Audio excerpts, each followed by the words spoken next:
pakitaas ang kanang kamay at pakiulit ang aking bibigkasin.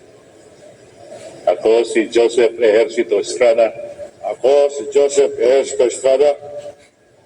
Ay mataimtim na nanunumpa. Ay taimtim na nanunumpa.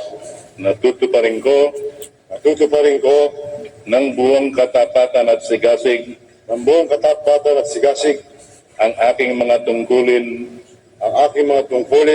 bilang Pangulo ng Republika ng Pilipinas. Pangulo ng Republika ng Pilipinas.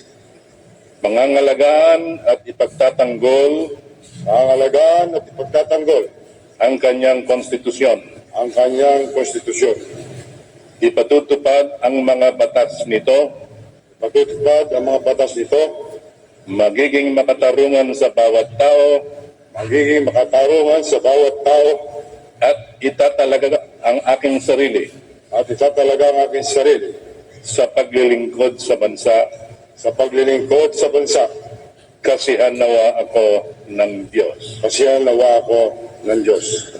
Mga kaibigan, mga kababayan, ang bagong Pangulo ng Pilipinas, ang kanyang kagalang-galangan, Pangulong Joseph Ejercito Estrada.